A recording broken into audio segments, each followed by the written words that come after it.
नमस्कार स्टूडेंट्स, मैं आपका साइंस टीचर सर्वज्ञ कोचिंग क्लासेस में आप सबका स्वागत है। आज का जो चैप्टर है ना, बहुत ही इंटरेस्टिंग है। ये है द स्टोरी ऑफ अस, हम सबकी कहानी। हम कौन हैं, हम कहाँ से आए, इन सभी सवालों के जवाब ढूंढने के लिए आज हम एक लंबा सफर तय करेंगे। A journey millions of years into the past. हम ह्यूमन एवोल्यूशन की इस पूरी कहानी के टुकड़ों को जोड़ेंगे। तो रेडी हो?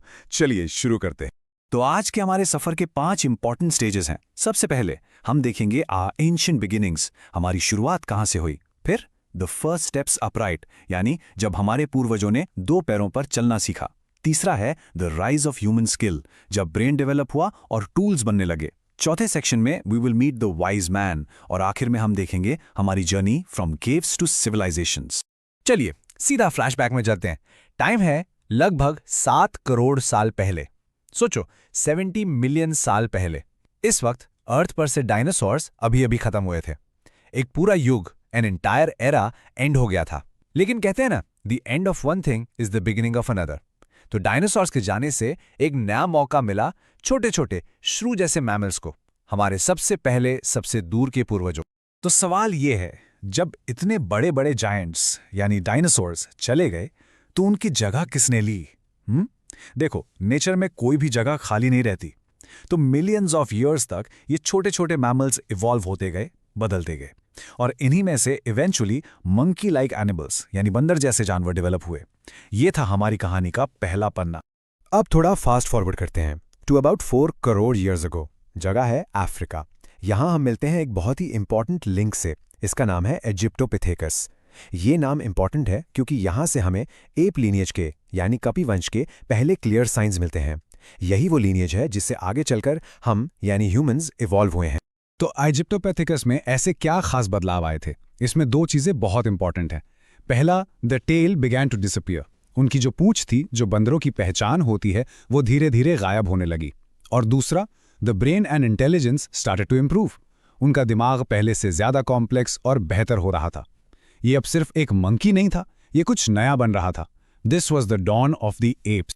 अब आती है हमारी स्टोरी की नेक्स्ट ग्रेट लीप, एक बहुत बड़ी छलांग।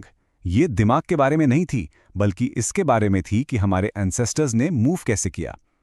उस वक्त अफ्रीका के क्लाइमेट में यानी मौसम में एक बहुत बड़ा बदलाव आया, जिसने हमारे पूर्वजों को पेड़ों से नीचे उतरने पर और एक नए ज्यादा खतरनाक माहौल में जीने पर मजबूर कर दिया। तो 2 पैरों पर चलना क्यों शुरू किया?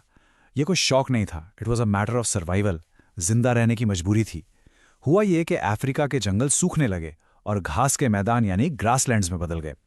अब पेड़ों पर रहना मुश्किल हो गया था। नीचे जमीन पर दूर से आते हुए शिकारियों को देखने के लिए सीधा खड़ा होना जरूरी हो गया। बट इससे भी इंपॉर्टेंट, जब वो 2 पैरों पर खड़े हुए तो उनके हाथ फ्री हो गए, और फ्री हैंड से वो खाना उठा सकते थे, बच्चों को संभाल सकते थे, और आगे चलकर टूल्स यानी औजार बना और इस्तेमाल कर सकते थे।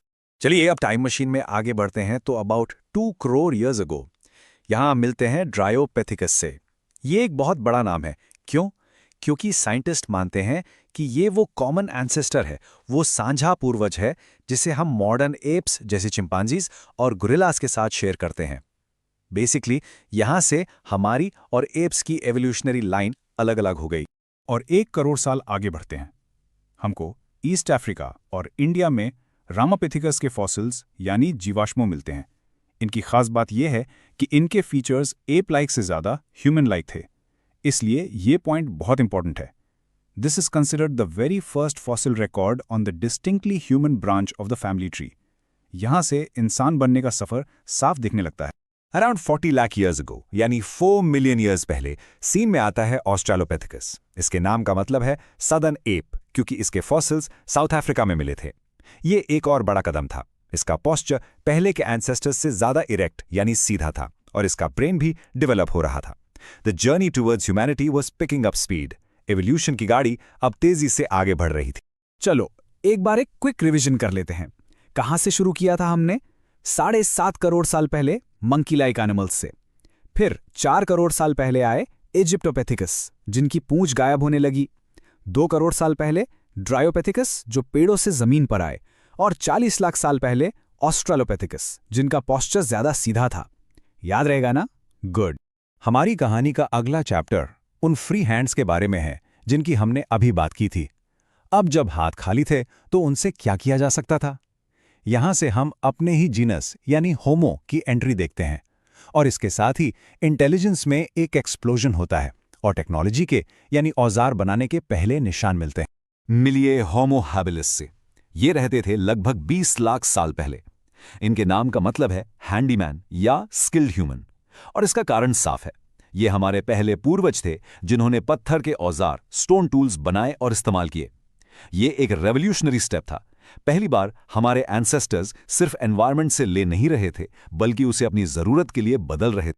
नेक्स्ट आते हैं होमो इरेक्टस, लगभग 15 लाख साल पहले। इनके नाम का मतलब है अपराइट मैन। जैसा नाम से ही पता चलता है, ये पूरी तरह से सीधे होकर चलते थे। लेकिन इनकी सबसे बड़ी अचीवमेंट क्या थी? He was a traveller. ये हमारे पहले एंसेस्टर थे जिन्होंने अफ्रीका से बाहर कदम रखा।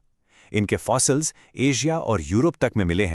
तो होमो हैबिलिस और होमो इरेक्टस में मेन डिफरेंस क्या है? चलिए कंपेयर करते हैं। होमो हैबिलिस को हम हैंडमैन कहते हैं क्योंकि वो पहला टूल मेकर था, उसका दिमाग डेवलप हो रहा था। और होमो इरेक्टस वो अपराइट मैन था जो पूरी तरह सीधा चलता था और एक एक्सप्लोरर भी था। सिर्फ 5 लाख साल में एवोल्यूशन ने हमें एक टूल मेकर से एक ग्लोब ट्रॉटर बना दिया। The pace of change was simply incredible.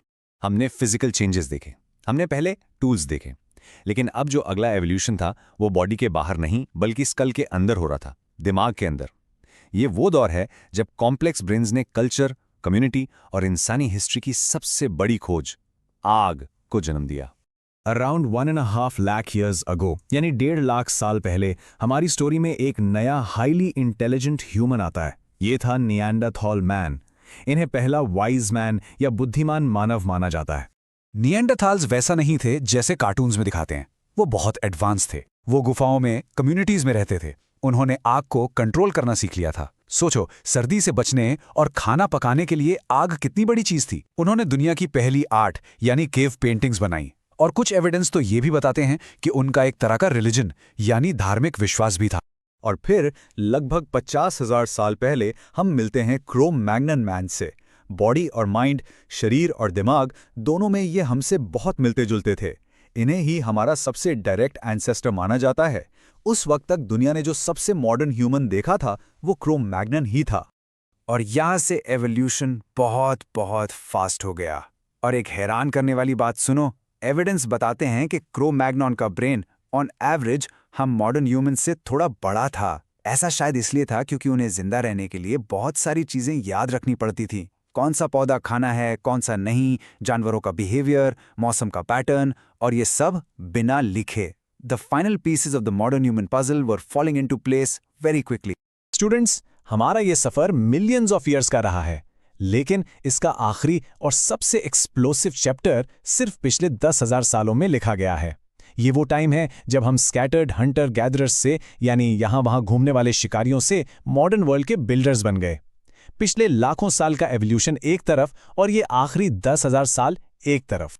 इस एक्सेलरेशन को देखो, इस तेजी को समझो। 10,000 साल पहले हमने खेती यानी एग्रीकल्चर शुरू की। इसने सब कुछ बदल दिया। पहली बार इंसान एक जगह सेटल हुआ, गांव बने। फिर 5,000 साल पहले हमने लिखना सीखा, द आर्ट ऑफ राइटिंग। इससे नॉलेज एक जनरेशन से दूसरी जनरेशन तक आसानी से जाने लगी। और फिर सिर्फ कुछ 100 साल पहले, 400 साल पहले मॉडर्न साइंस ने और 200 साल पहले इंडस्ट्रियल रेवोल्यूशन ने हमारी पूरी दुनिया को हमेशा के लिए बदल कर रख दिया। तो चलो एग्जाम के लिए एक फाइनल रिवीजन करते हैं। की एंसेस्टर्स और उनके की milestones. Dryopithecus left the trees, याद रहेगा? Good. Australopithecus more erect posture.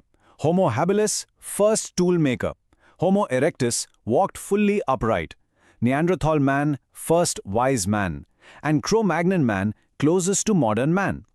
ये सफर पेड़ों से शुरू होकर आज तक का इन्हीं इंपॉर्टेंट माइलस्टोन से बना है।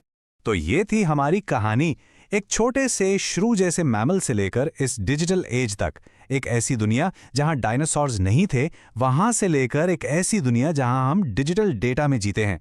हमारा एवोल्यूशन, एडेप्टेशन और चेंज की एक शानदार कहानी है। लेकिन कहानी यहां खत्म नहीं होती। ये हमें एक आखिरी बहुत ही इंटरेस्टिंग सवाल पर छोड़ जाती है, what is the next step in human evolution? सोचिएगा जरूर। Thank you.